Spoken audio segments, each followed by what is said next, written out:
یاد میں تیری سب کو بھلا دوں، کوئی نہ مجھ کو یاد رہے۔ بسم اللہ الرحمن الرحیم، نحمده ونصلی ونسلم علی رسولہ الکریم وعلی آلہ واصحابہ اجمعین، اما بعد۔ فاعوذ باللہ من الشیطان الرجیم، بسم اللہ الرحمن الرحیم۔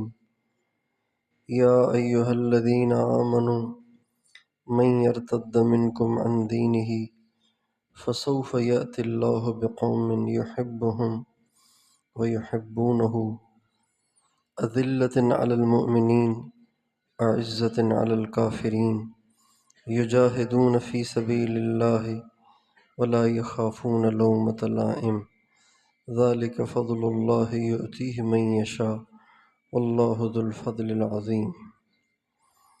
اللہ تعالیٰ نے قرآن مجید میں اپنے کچھ ایسے بندوں کا تذکرہ کیا ہے جن کو اللہ تعالیٰ نے اپنا محبوب قرار دیا ہے۔ کسی انسان کی خوش قسمتی کی یہ انتہا ہے کہ وہ اللہ کا محبوب بن جائے اور اللہ اسے اپنا محبوب کہے۔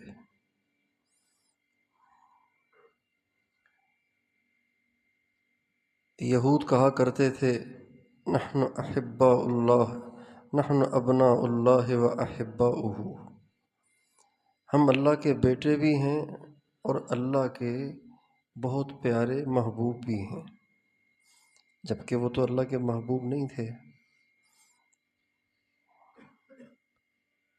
لیکن اللہ تعالیٰ نے قرآن مجید میں اپنے ایسے بندوں کا تذکرہ کیا ہے جن کو خود اللہ نے اپنا محبوب ڈکلیئر کیا ہے، قرار دیا ہے۔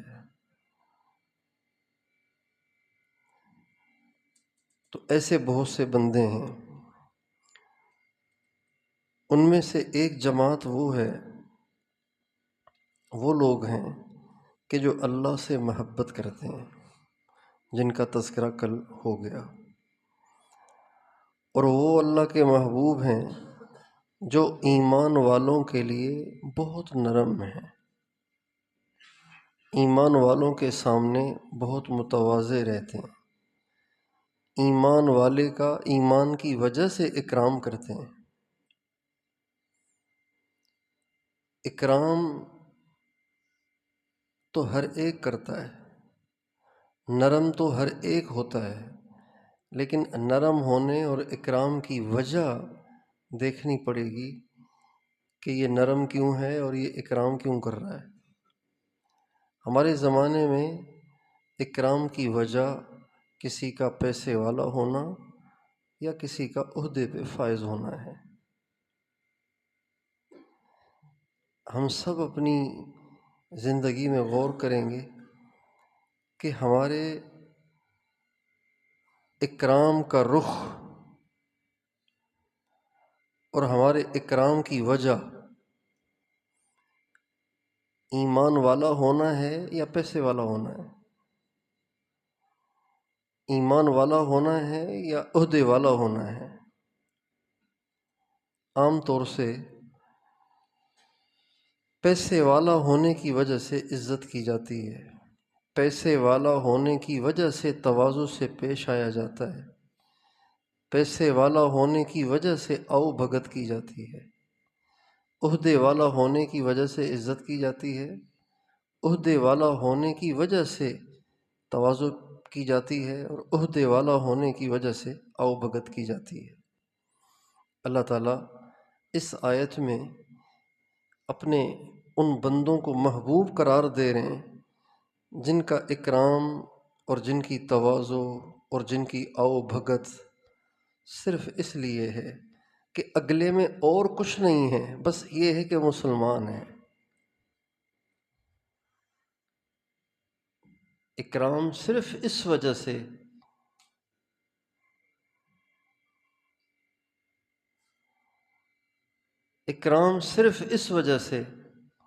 کہ وہ مسلمان ہے۔ یہ بہت بڑی نیکی ہے۔ نبی کریم صلی اللہ علیہ وسلم نے ایک دفعہ حضرات صحابہ کرام سے فرمایا، ای عر الاسلام اوثق، اسلام کے احکام تو بہت ہیں، لیکن اسلام کا وہ حکم کون سا ہے کہ جس پر سب سے زیادہ نجات کی امید کی جاتی ہے؟ سب سے زیادہ جس حکم پر چل کر نجات کی امید کی جائے، ایسا حکم کون سا ہے؟ تو حضرات صحابہ کرام نے کہا الصلاۃ، نماز۔ فرمایا حسنۃ وما ہی بہ،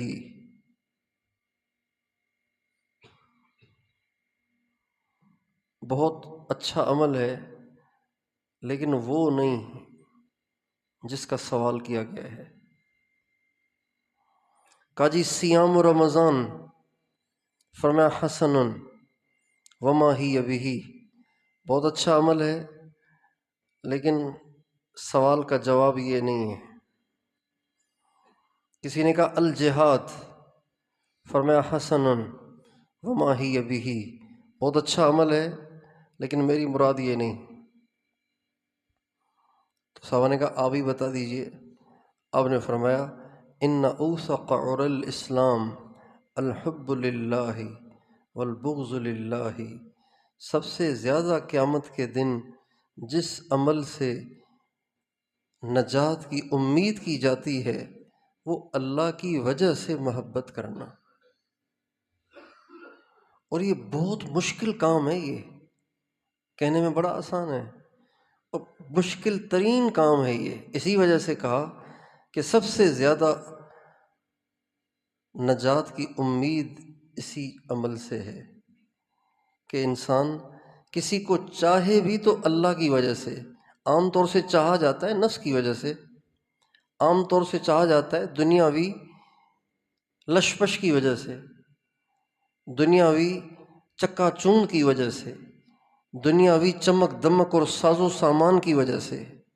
بڑی گاڑی میں آیا ہے بھائی اس کا تو اکرام بنتا ہے،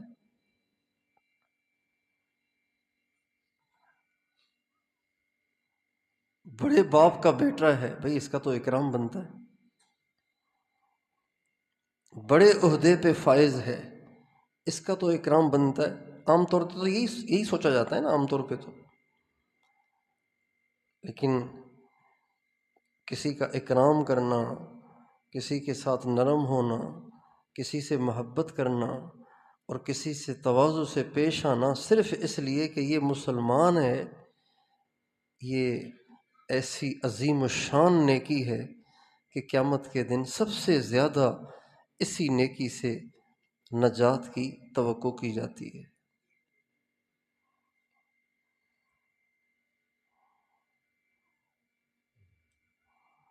اور حقیقت یہ ہے کہ اس چیز کا مشاہدہ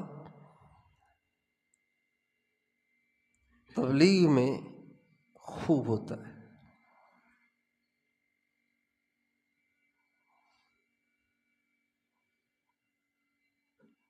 اس چیز پہ عمل کرنے کا موقع تبلیغ میں خوب ملتا ہے،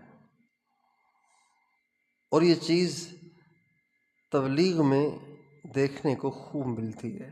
اس کے علاوہ اکا دکا، لیکن تبلیغ میں یہ چیز دیکھنے کو خوب ملتی ہے کہ اکرام کیا جا رہا ہوتا ہے۔ بھئی کیوں اکرام کر رہے ہیں اس کا؟ نہ کوئی اس کا رنگ روپ ہے، نہ کوئی اس کے پاس پیسہ اور گاڑی ہے، صرف اس لیے اکرام کیا جاتا ہے کہ جی یہ مسلمان ہے۔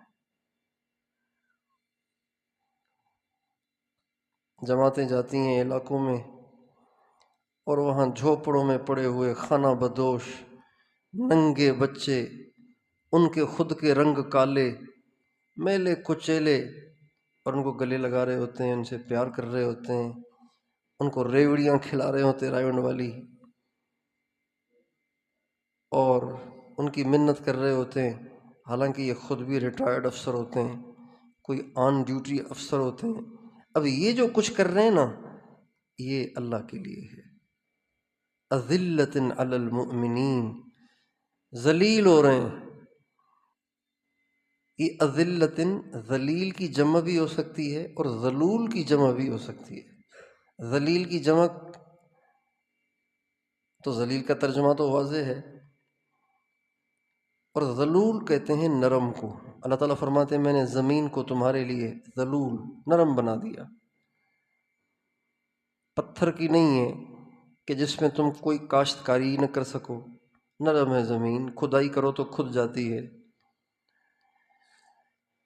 تو اللہ تعالیٰ کو وہ لوگ بڑے پسند ہیں کہ جو ایمان والوں کے سامنے جھک جاتے ہیں، ایمان والوں کے لیے بڑے نرم ہو جاتے ہیں، اور ایمان والوں کے لیے بڑے مشفق اور بڑے ہمدرد ہوتے ہیں۔ ہمارے حاجی صاحب ایک دفعہ فرمانے لگے کہ میں حضرت غوث بہاؤالدین زکریا رحمۃ اللہ علیہ کی مزار پہ گیا۔ مزاروں پہ جانے سے بچنا چاہیے۔ مزاروں میں جو مدفون ہیں وہ ہمارے اکابر ہیں، اور اللہ تعالیٰ کے بہت ہی مقبول بندے ہیں، لیکن آج کل وہاں اتنے خرافات ہیں، اتنے خرافات ہیں، اتنے خرافات ہیں کہ آدمی کانپ جاتا ہے ان خرافات کو دیکھ کے۔ ہمارے حاجی صاحب سیون شریف کا تذکرہ کرتے تھے، تو میں نے بھی کئی دفعہ گیا سیون شریف۔ بچپن میں گیا تھا والدہ کے ساتھ۔ ہمارے بڑوں کی بڑی عقیدت تھی حضرت لال شہباز قلندر رحمۃ اللہ علیہ کے ساتھ، تو والدہ ہمیں بچپن میں لے کے گئی تھیں۔ تو اس کے بعد پھر حاجی صاحب سے کئی دفعہ تذکرہ سنا تو ہم جاتے رہے۔ ایک دفعہ گئے تو کئی لوگ ان کی قبر مبارک کے سامنے ایسے سجدے میں پڑے ہوئے تھے جیسے باقاعدہ نماز پڑھتے ہیں، ناک بھی زمین پر، ماتھا بھی زمین پر، اور لمبے لمبے سجدے اور قبر کی طرف۔ تو ہمارے ساتھ جو ساتھی تھے، تو مجھے تو جیسے دماغ گھوم جاتا ہے۔ میں ساتھ والوں سے کہا، میں نے کہا یار ان کو اٹھاؤ اللہ کے بندو۔ اس ساتھی نے بڑا زور لگایا، وہ ہلے ہی نہیں، اٹھا ہی نہیں سجدے سے۔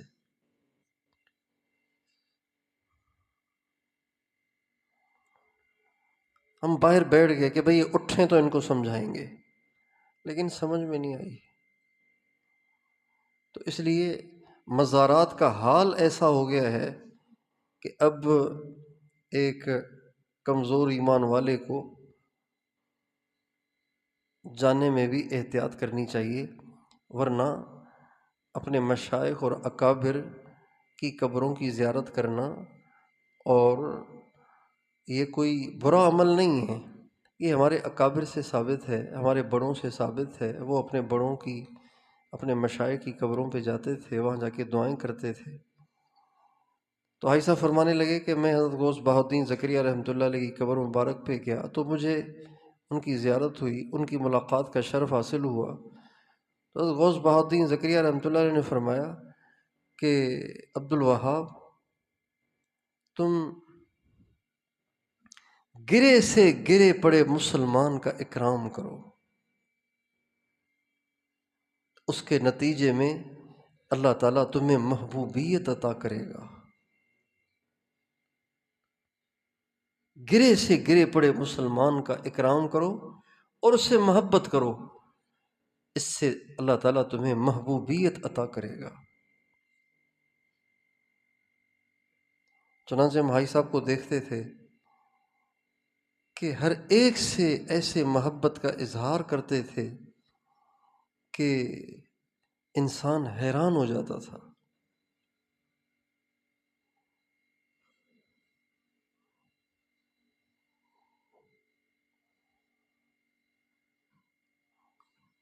ایک دفعہ حاجی صاحب لیٹے ہوئے تھے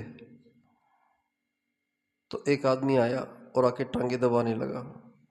تو حاجی صاحب فرمانے لگے کہ تمہیں ٹانگیں دبانے میں بہت مزہ آ رہا ہوگا کہ میں کسی بزرگ کی ٹانگیں دبا رہا ہوں، لیکن اگر تمہیں اللہ کی رضا چاہیے نا تو اس کی ٹانگیں دباؤ جس کی کوئی ٹانگیں نہیں دباتا، اس کا اکرام کرو جس کا کوئی اکرام نہیں کرتا، اس کو پوچھو جسے کوئی نہیں پوچھتا۔ یہ اللہ تعالیٰ کا محبوب بننے کے لیے گویا ایک نسخہ ہے۔ ہمیں چاہیے کہ ہم اپنے آپ کو چیک کریں اور ٹٹولیں کہ ہم کسی سے محبت اور کسی کے سامنے نرمی اور کسی کے سامنے تواضع اور کسی کا اکرام کیوں کر رہے ہیں۔ اگر ہم اپنے آپ کو گہری نظر سے دیکھیں گے تو سچی بات یہ ہے کہ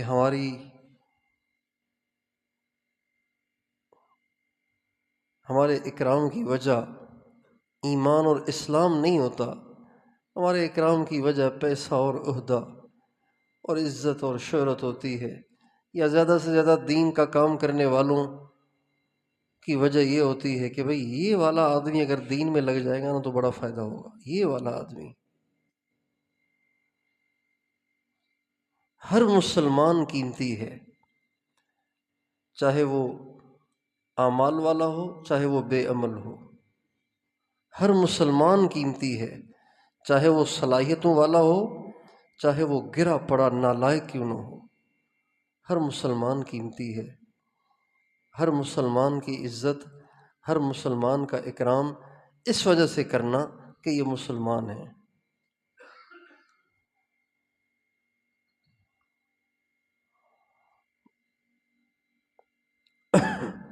آپ علیہ السلام کا ارشاد ہے کہ ہر مسلمان پر دوسرے مسلمان کے 5 حقوق ہیں جو لازمی ہیں۔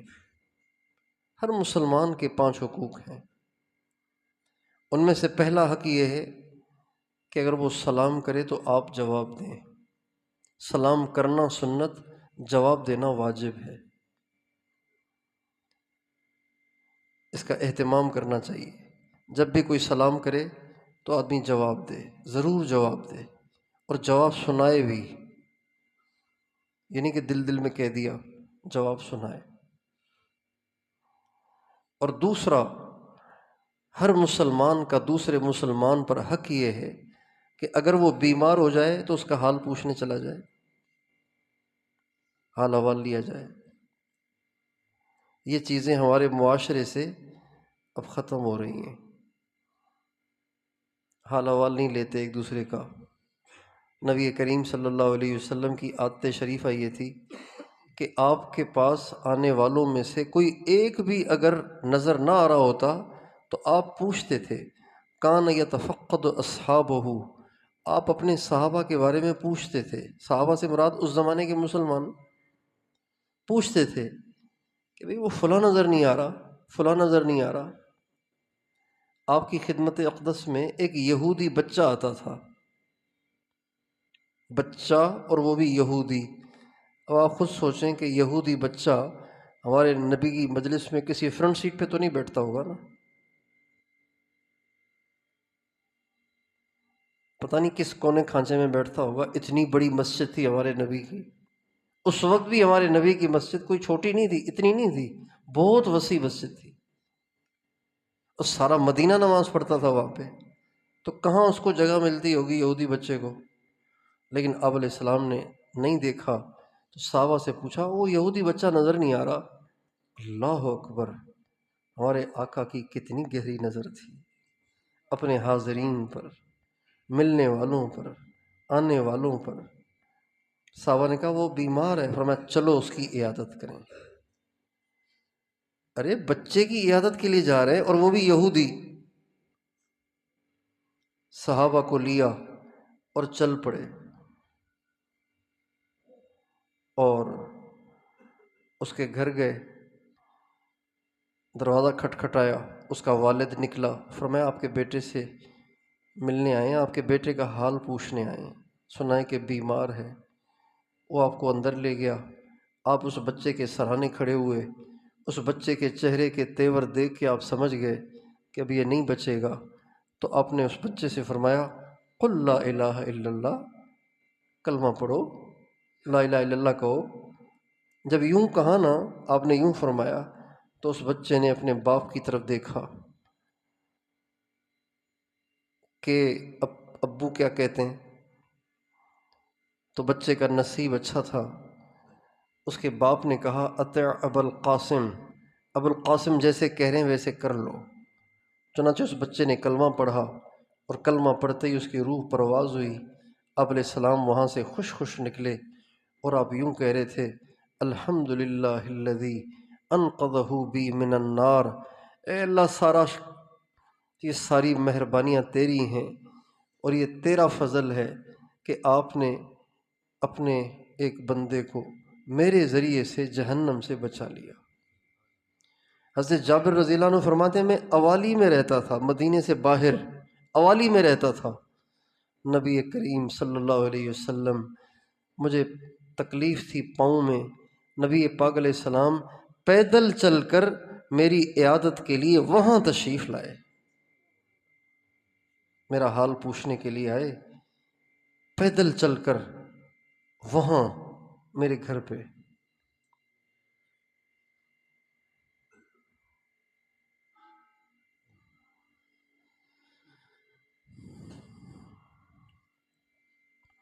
تو مسلمان کا مسلمان پر دوسرا حق یہ ہے کہ اگر وہ بیمار ہو جائے تو اس کا حال پوچھے، اور اگر وہ فوت ہو جائے تو اس کے جنازے کے ساتھ ساتھ چلے، جنازے کے ساتھ ساتھ چلے۔ اب وہ جنازے کے ساتھ ساتھ چلنے والا بھی نظام رہ ہی گیا، جب سے یہ ڈالوں میں، ایمبولنسوں میں جنازے کو ڈالنے کی ترتیب بنی ہے، اور قبرستان دوسرے شہروں میں کئی کئی کلومیٹر دور بنا دیے گئے ہیں، تو یہ جو کندھا دینے والا اور جنازے کے ساتھ چلنے والی جو سعادت تھی، اس سے بھی اب محرومی ہو گئی ہے۔ ورنہ پہلے جنازے کو گھر سے لے کے چلتے تھے قبرستان تک، پھر اس کو کندھے دیتے چلتے تھے، دیتے چلتے تھے، اور نیکیاں کماتے تھے۔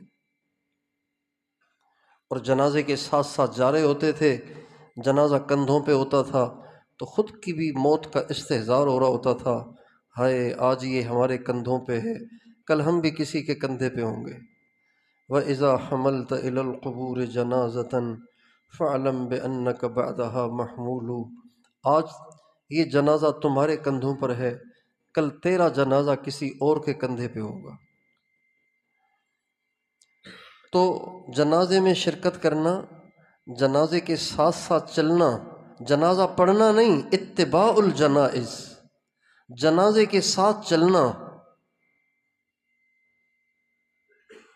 یہ بھی مسلمان کا حق ہے۔ مسلمان ہونے کی وجہ سے رشتے وشتے کا مسئلہ نہیں ہے، اس میں زبان کا بھی مسئلہ نہیں ہے، چاہے یہ کسی پختون کا ہو، چاہے کسی سندھی اور اردو اسپیکنگ کا ہو، چاہے کسی بلوچ بروہی اور سرائکی کا ہو، چاہے وہ کسی باہر ملک کے آدمی کا ہو، لیکن مسلمان ہے، اس کے جنازے کے ساتھ ساتھ چلنا ہے۔ اور چوتھی چیز اجابت الدعوہ، اجابت الدعوہ، اگر وہ آپ کو دعوت دے تو آپ اس کی دعوت قبول کر لیں، بشرطے کہ شریعت کے موافق ہو۔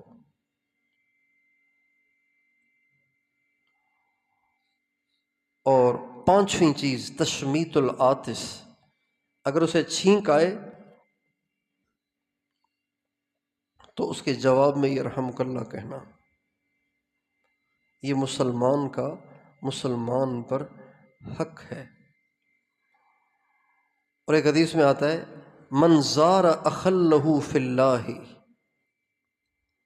جس نے کسی مسلمان کی زیارت کی صرف اللہ کے لیے، صرف اللہ کے لیے کسی مسلمان کی زیارت کی، تو فرشتہ کہتا ہے طبت وطاب ممشاک وتبوأت من الجنت منزلا، تو بھی بہت مبارک، تیرا آنا بھی بہت مبارک، اور تو نے جنت میں اپنا ٹھکانہ بنا دیا۔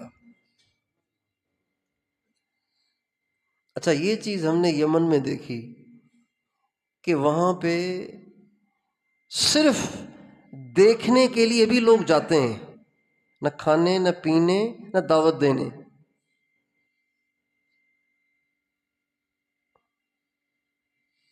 گئے اور اس کی بیٹھک میں بیٹھے، چند منٹ اس سے گپ شپ لگائی، اچھا جی بس ہم صرف منظار ہے، صرف آپ کی زیارت کے لیے آئے تھے بس، اور اٹھ کے چل دیتے ہیں۔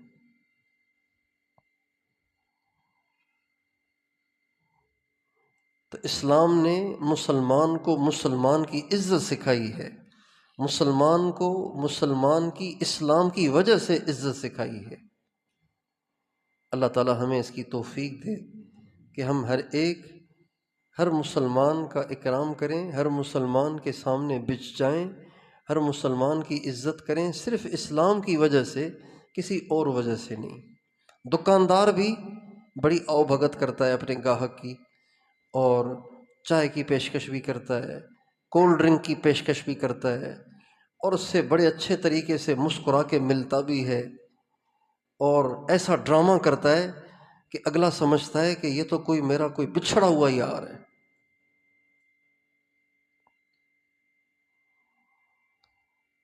ایک دفعہ ایک گاہک چڑھا ہماری دکان پہ، میں بھائی کے ساتھ ہوتا تھا کپڑے کی دکان پہ، تو وہ بیچارہ آیا کار میں، تو کار والے کی کپڑے والوں کے ہاں بڑی ویلیو ہوتی ہے، اس لیے کہ ان کو پتہ ہوتا ہے کہ بھاری بکرا آیا ہے۔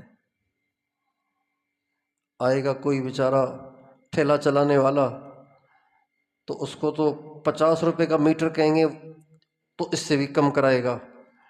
چنانچہ جب وہ چڑھا تو اس کے سامنے دھڑا دھڑ تھان پھیلانا شروع کر دیے بھائی نے، اور تھان پھیلاتے ہوئے اب وہ دیکھ رہا ہے کہ اتنے سارے تھان کھول لیے، اب تو لینا ہی پڑے گا۔ تو اس نے کہا کہ جی یہ اس کا کیا ریٹ ہے؟ تو بھائی کہنے لگے اجی آپ سے کیا ہم کہیں، آپ سے زیادہ تھوڑی لیں گے۔ میں سوچوں کہ آپ سے زیادہ نہیں لیں گے، اس سے پہلے ملاقات تو ہے نہیں، اور اس کو کہہ رہے ہیں کہ آپ سے زیادہ تھوڑی لیں گے، کوئی نہ چاچے کا بیٹا ہے نہ پھوپھی اور ماموں کا بیٹا ہے۔ تو یہ والی جو آؤ بھگت ہے، یہ والا جو پروٹوکول ہے، یہ والی جو عزت اور تواضع ہے، یہ اللہ کے لیے تھوڑی ہوتی ہے۔ اللہ کو وہ عزت اور اکرام اور تواضع پسند ہے جو صرف کس لیے ہو؟ اسلام کی وجہ سے ہو۔ بھئی آپ ایسے بچھے جا رہے ہیں، یہ کیا لگتے ہیں آپ کے؟ کہ دی لگتے تو کچھ نہیں ہیں، یہ میرے نبی کے امتی ہیں، اور یہ کلمہ پڑھنے والے مسلمان ہیں۔ حضرت عمر تشریف لے جا رہے تھے، تو اب حضرت عمر امیر المومنین ہیں، آدھی دنیا کے بادشاہ ہیں، ان کے ساتھ صحابہ جا رہے ہیں۔ آپ نے سنا ہے کہ حضرت عمر کا روب کیسا تھا،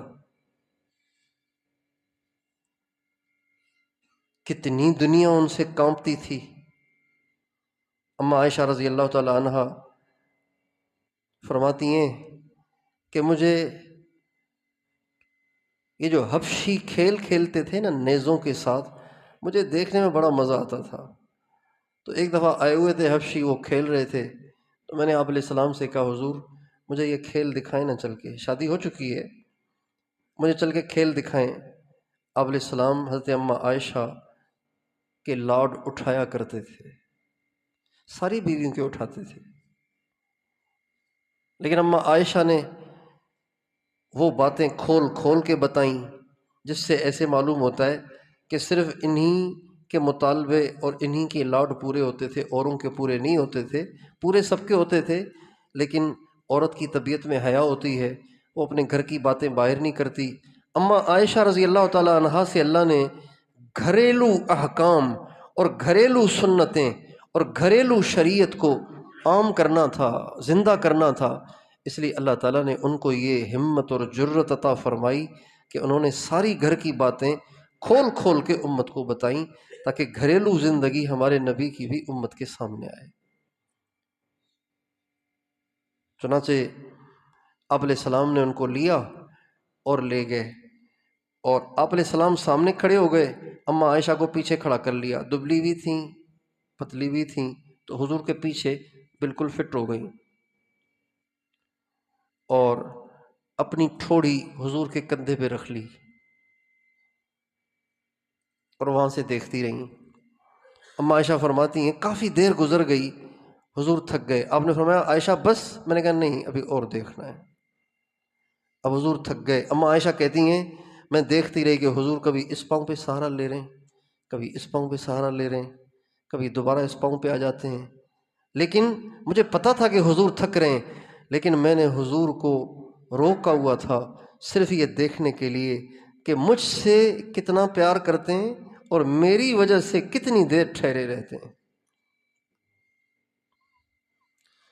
عورت کو اس کی بڑی چاہ ہوتی ہے کہ اس سے محبت کا اظہار کیا جائے، بیوی کو اس کی بڑی خواہش ہوتی ہے کہ اس سے محبت کا اظہار کیا جائے،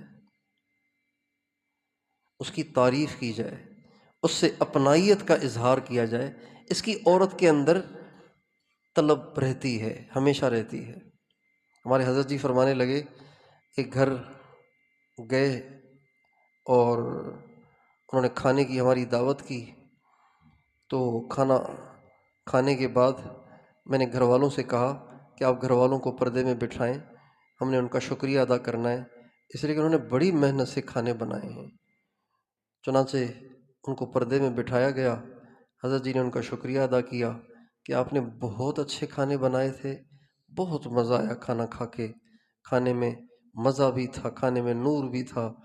اور تو وہ عورت کہنے لگی کہ جی زندگی میں پہلی دفعہ کسی نے میرے کھانے کی تعریف کی ہے، یہ آپ کے مرید صاحب میرے خاوند شریف آپ کے پاس بیٹھے ہوئے ہیں، انہوں نے ساری زندگی کبھی میری حوصلہ افزائی نہیں کی، کبھی ایک دفعہ بھی یہ نہیں کہا بیگم آج تو تم نے کمال کر دیا۔ تو عورت کو اس کا انتظار رہتا ہے، اس لیے آپ نے دیکھا ہوگا کہ عورتیں پوچھتی ہیں کیسا بنا ہے، کیسا بنا ہے، کیسا بنا ہے، یہ ضرور پوچھتی ہیں۔ تو اس وقت ان کو یہ خواہش ہوتی ہے کہ اگلا کہے واہ کمال کر دیا، چاہے نمک نہ بھی ہو کہنا یوں چاہیے، کیونکہ محنت تو کی ہے نا، خلوص سے محنت تو کی ہے۔ ہمارے حضرت جی کے صاحبزادہ صاحب بتانے لگے کہ ایک آدمی کو اپنی بیوی کی تعریف کرنے، اس کے کھانے کی تعریف کرنے کی بالکل عادت نہیں تھی۔